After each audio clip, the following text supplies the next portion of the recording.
Hello dear students, welcome to English video lecture. I am Professor Randir here. Friends, we have to tell a poem from section number 2, which name is 2.2, The Sower. In previous video, we have done already the icebreaker part and introduction of the poetess Torulata Dutt. In today's video lecture, we have to see the actual poem on page number 72. The Sower. The title of the poem is very simple. Sower means a farmer who sow the grain in his farm. I am going to read this poem. Sitting in a porchway, cool, sunlight I see dying fast. Twilight hastens onto the rule. Working hours have well nigh passed. This is the first stanza of the poem, sitting in a porchway cool. The poet is seated in front of her house, watching the evening scene before her. A scene is present here about a evening scene. It means the sunset scene. Sunset time is sitting in a porchway cool. Porchway means a veranda or cover shelter in front of a building. A poet who is seated in front of her house. तिच्या घरासमोर असलेली पडवी, त्या पडवीमध्ये ती बसलेली आहे. Sunlight and she also watching the evening scene before her. घरासमोर बसलेल्या असताना ती इव्हिनिंग सीन बघत आहे. I see dying fast. Sunlight I see dying fast. It means the sun rays of the sun are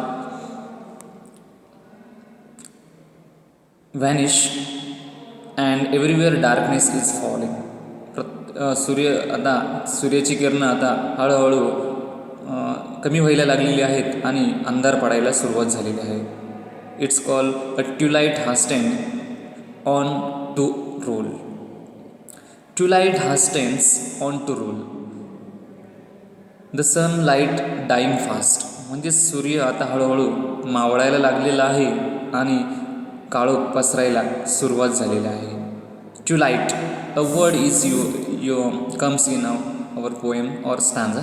Twilight means a darkness after the sunset. सूर्यास्त झाल्यानंतर जो अंधार पडतो आणि अंधार पडल्यानंतर जी काही संधी प्रकाश निर्माण होतो, that's called twilight. Hasten on to rule. It means everywhere the darkness is fall. Working hours have well nigh fast. The sun is setting. Twilight has set in. Daylight is fast fading as night falls upon the earth. दिवस संपलेला आहे. संध्याकाळचा प्रकाश हा संपलेला आहे आणि रात्रीला सुरुवात झालेली आहे.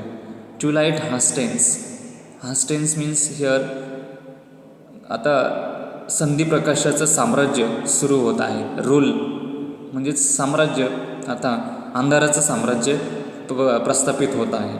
Working hours have well nigh fast. The day is end with the sunset. सूर्योदयानंतर दिवस संपलेला आहे. Working hours are almost over, but in the diamonds of dusk, she sees a farmer still among the field. Shadows run across the lands. Well nigh means here the meaning is given here. Almost, but not completely or exactly or just about. Working hours have well nigh fast. कामाचे तास संपलेले आहेत, परंतु अजूनही काही लोक आहेत की ते त्यांची कामं चालूच आहेत. Some people they are doing their jobs still the sunset, after the sunset. Shadows run across the lands. सावल्या आता जी सावली पडलेली होती ती सावलीसुद्धा आता मावळलेली आहे. The evening atmosphere is created around herself and also in the field too. But a sower lingers still. But a sower lingers still. Sower means the person who plants the seeds. जो शेतकरी आहे, a farmer who linger still, म्हणजे तो अजूनही हँग्स around, तो अजूनही त्याच्या शेतामध्ये तसाच कामं करत आहे, तसाच पडलेला, म्हणजे तसाच कामं त्याची चालू आहेत.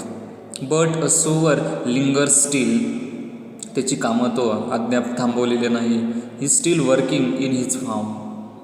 Old in rugs he patient stands. A farmer who is became very old, तो फार वृद्ध झालेला आहे. In rags, old in rags, it means the clothes of the farmer are not well. त्याचे कपडे हे फार मळकटलेले आहेत किंवा त्याचे कपडे हे जीर्ण झालेले आहे. Rags. He patient stand patiently serving the field around him. तो संयमाने, चिकाटीने त्याची कामं चालूच आहेत. संयमाने त्याचे हात त्या कामामध्ये व्यस्तच आहेत. Looking on I feel a thrill. When a poet notice the situation of that farmer, she feel very pathetic about a farmer who is still working in his farm after the sunset. सूर्योदय झालाय तरी पण हा शेतकरी त्याच्या शेतामध्ये राबतोय हे बघून पोएटला सुद्धा त्याच्याबद्दल आपुलकी वाटते. I feel a thrill. Black and high his silhouette. Black and high his silhouette. Silhouette means shape, outline of someone against a brighter background. बघा, त्या थोडाफार जो प्रकाश आहे त्या प्रकाश त्या शेतकऱ्याच्या पाठीमागे पडलेला आहे आणि त्या प्रकाशामुळे शेतकऱ्याचा चेहरा वगैरे काही दिसून येईना, असं स्वरूपाचं दृश्य कवयित्री बघत आहे, पोएट्स बघत आहे. Black and high his silhouette dominates the furrows deep. Dominates the furrows deep, it means the ploughing is going on in that farm is still continuing his work. नांगरणी चालू आहे, त्या नांगराचं जे फाळ आहे तो जमिनीमध्ये पूर्णपणे खोलपणे तो नांगरणी चालू आहे. फुरोज, लाईन, स्ट्रेच, चॅनल, नांगरणी त्याची चालू आहे, म्हणजे चर वगैरे नांगरण्याचं काम त्याचं अजूनही चालू आहे. Dominates the furrows deep. He is doing his job very sincerely in his farm. Now to sow the task is set. Now his farm is ready for sowing. त्याचं शेत आता पेरणीसाठी खूप चांगल्या रीतीने तयार झालेलं आहे. Now to sow the task is set. Sow means पेरणी. शेतकरी आपल्या शेतामध्ये खूप राबतो आहे आणि ह्या सर्व गोष्टींचा परिणाम की आता येणारा जो सीझन आहे त्या सीझनमध्ये तो पेरणीसाठी त्याचं शेत तयार करत आहे. The cultivation activity is going on in the farm and a farmer who is doing this all. हे सर्व कृती फार्मर करत आहे. Now soon shall come to time to reap and he is hoping that in future the crop will be good and therefore he will come to write this he will come to harvest the crops. Soon shall come a time to reap. आणि ते नक्कीच पीक काही कालावधीनंतर ते पिकणार आहे, ते चांगल्या रीतीने त्याची वाढ होणार आहे, चांगल्या रीतीने त्याला उत्पन्न मिळवण्याच्या आशेने तो आता स्वप्न बघत आहे. शी perceives a feeling to respect the present his figure. He is going to sow the seed which sometimes in the future he will harvest. He is hoping that he will harvest the crop that he had planted in his farm. ते जे पीक त्याने घेतलेलं आहे त्या पिकाची कापणी नक्कीच तो करणार आहे. Marches he along the plain to and fro and scatter wild. Marches means here की त्या शेतामध्ये तो चालत आहे. ही अलॉंग द प्लेन, त्या पूर्ण शेतामध्ये चालत आहे, नांगरणीचं काम चालू आहे, तो फेरफटका त्या शेतातून मारत आहे. Marches he along the plain to and fro and also the cultivation activity is also going on at the same time. चालतो आहे, नांगरणीचं काम चालू आहे, म्हणजेच तो नांगरत आहे. या सर्व क्रिया त्याच्या जोमाने चालू आहेत. And scatter wild. From his hands the precious grain. Now he is sowing the seeds. This condition is seen by the poet from porchway. त्या पोर्चमध्ये बसून ही सर्व परिस्थिती कवयित्री बघत आहे की तो शेतकरी आता पेरणी पण करायला लागलेला आहे. Sowing activity is going on in that form. Marches he along the plain to and fro and scatters wild. From his hands the precious grain.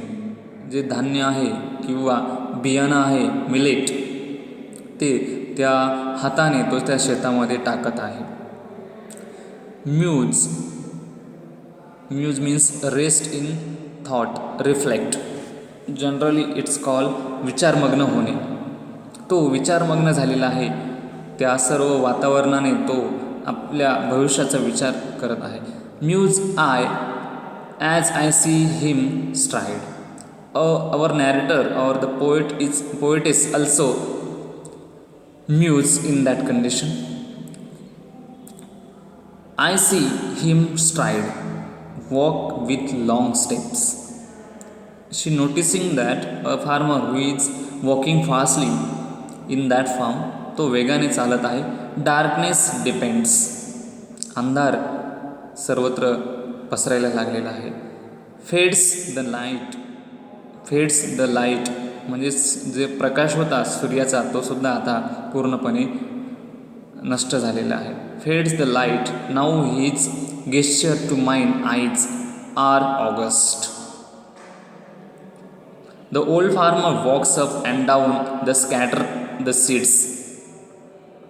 स्कॅटर्स म्हणजेच विखुरणे. ते जे बियाणं आहे तो त्या शेतामध्ये तो पसरवत आहे, फेकत आहे किंवा ते पेरीत आहे. अशा सिच्युएशन दिसून येते.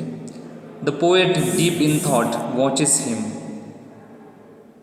ही is a noble and impressive figure.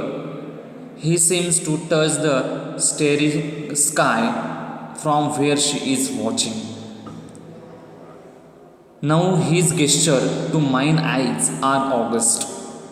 August means here noble, dignified, impressive. त्या कवयित्रीला तो शेतकरी जणू काही एक सभ्य गृहस्थ किंवा एखादा देवदूत आहे असं वाटायला लागलेलं आहे. August it means not a month. August महिना नाही, तर या ठिकाणी नोबल म्हणजे सभ्य, डिग्निफाईड और इम्प्रेसिव्ह असं त्याचा लुक दिसून येत आहे. And strange. His height seem to touch the starry eyes. त्याची जी आकृती आहे किंवा त्याची जी मूर्ती आहे ती जणू काही एका आकाशाला गवसणी घालते का अशा स्वरूपाचं वर्णन कवयित्री त्याचं करत आहे. Friends, we have learn this poem the sower. In next video lecture, we have to learn the poetic devices and other things of this poem, appreciation of this poem. Still you have to watch this poem video lecture. Thank you once again.